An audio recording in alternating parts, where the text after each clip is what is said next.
Welcome to this explainer. Today, we're looking at something absolutely wild. We are taking a really close look at a monumental shift in technology. We're diving into the data and the real-world events that show how robotics recently, crossed the uncanny valley. They've mastered extreme physical feats, delicate human skills, and crucially, they have officially entered mass production. The machines didn't just get smarter over the last year. They got softer, they got faster, and they got incredibly capable. So here's the big question we're facing. For decades, robots have basically just been tools. They were predictable, mostly stuck inside factory cages or research labs. But the sources we're looking at today point to a massive pivot. We really have to ask ourselves, as these machines start mimicking subtle social behaviors, mastering our agility, and acting autonomously out in the real world, are we just watching the next industrial revolution, or are we looking at the actual birth of our own replacements in the workforce? All right, let's dive into it. Section 1, the uncanny valley gets real. To really understand this shift, we have to start with how robots are changing socially. It isn't just about what they can lift anymore, it's about how they make us feel. Enter Moya. This is a biomimetic robot developed by a Shanghai-based company called DroidUp. Moya is not built for heavy lifting on an assembly line. Instead, it's designed specifically for subtle social interactions. Check out this specific metric, 32 to 36 degrees Celsius. Moya actually maintains a human-like surface body temperature. Just think about what that means for a second. If you interact with it, it doesn't feel like grabbing cold metal or hard plastic, it feels warm. That is a visceral, biological metric that completely changes how we physically interact with machines. It pushes the hardware into a presence that feels, almost living.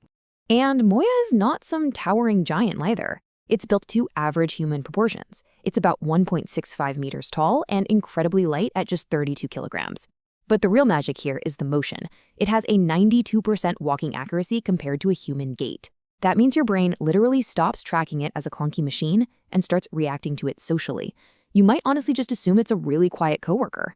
Add to that its ability to reproduce microexpressions around the eyes and mouth and a modular design so it can be customized for healthcare or hospitality. It is designed to be unsettlingly real. Section 2, physical mastery and agility. Because while social interaction is one thing, raw dynamic movement is a whole different ballgame.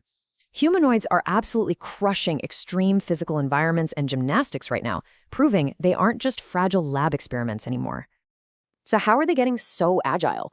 It is definitely not through engineers manually coding millions of lines for every single footstep.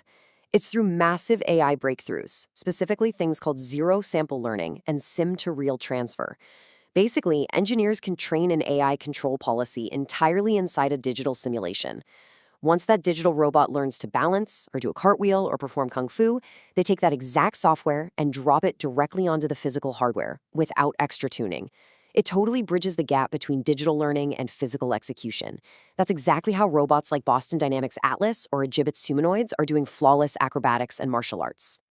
And when we look at the leading models out there, the approaches to mobility are super diverse. Take the Unitree G1. It's a more compact model, but it managed to walk 130,000 steps in brutal minus 47.4 degrees Celsius weather in Xinjiang. That is a temperature where most electronics just completely die. Then you have XPeng's Iron, which is human scale, packing 62 active joints powered by Turing AI chips to smooth out its movements.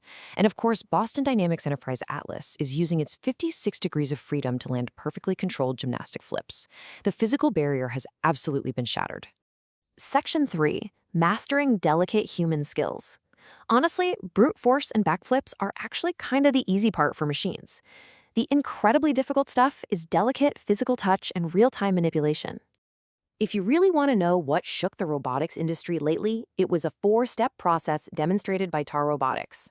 Picture this. Live on stage, a humanoid robot literally sat down and did hand embroidery. It threaded a needle using both hands, it visually tracked how the soft fabric was deforming and stretching, and then adjusted its force continuously in real time to stitch a logo. Industrial robots have always been great at rigid, repeatable jobs, but soft materials are a total nightmare because they change shape unpredictably. Mastering this proves humanoids can handle fine mechanical assembly and wire harness handling. These were jobs we honestly thought only skilled human hands could ever do. The whole driving philosophy behind this level of intelligence is that vision, language understanding, and physical movement are all tied together in one single loop. That perfectly describes the Helix model running inside Figure 03, an AI-powered humanoid. Instead of bolting a camera system to a language system and just hoping they talk to the robot arms, it is one seamless loop. Figure 03 can listen to you say, "Hand me the medium shirt," visually identify the right size from a messy pile of laundry, and physically hand it over.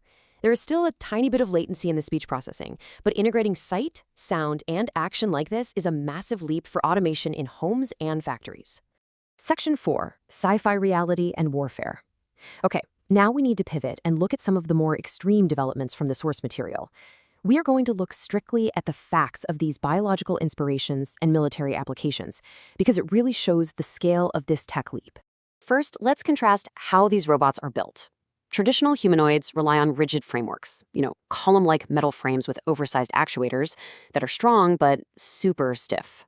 But researchers in Shenzhen unveiled Grow HR, a bio-inspired soft robot. Instead of fixed bones, it uses growable linkages that can expand by 315%. It can literally triple its height or shrink way down to navigate narrow rescue spaces.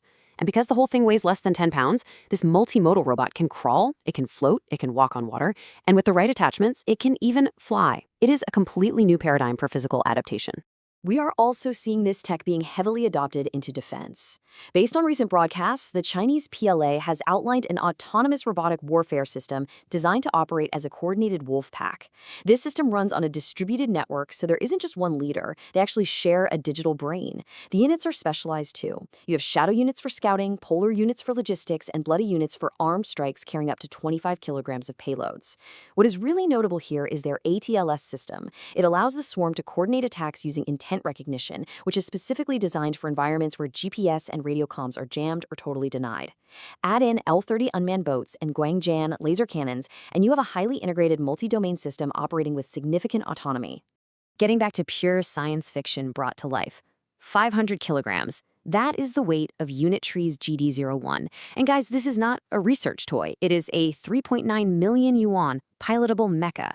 An actual human being climbs into the chest cavity, and the machine can walk upright, smash through brick walls, and then seamlessly fold its legs to transform into a quadruped crawling mode, all while carrying the human pilot inside. It really signals a shift where robots become these heavy mobility platforms that extend human capabilities in entirely new ways. Section 5, the mass production era. Because let's be real, having highly advanced robots means absolutely nothing if they are isolated in labs or cost $20 million. But the economic reality is officially here. We have entered the mass production era of humanoids. Just look at the disparity in production scale right now. It is staggering. While legacy competitors and well-known Western startups were shipping roughly 150 units a year, Unitree Robotics shipped 5,500 humanoid robots in 2025 alone, and they are scaling up to target tens of thousands. So this isn't just about who has the coolest viral prototype anymore. It's about who can actually manufacture them reliably, at scale, for the whole world. And because of that incredible scale, the economics have completely flipped. Legacy industrial humanoids required bespoke engineering, which meant they cost hundreds of thousands of dollars. But today, a modern, highly capable humanoid like the Unitree G1 starts at roughly $14,240. That is literally the price of a used Honda Civic.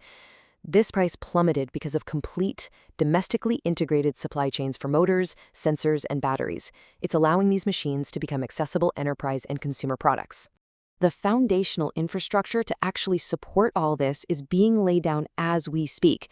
EU Robot Technology just opened a factory in Shanghai that is dedicated purely to manufacturing humanoid robot joints. Joints make up about 50% of a humanoid's entire cost.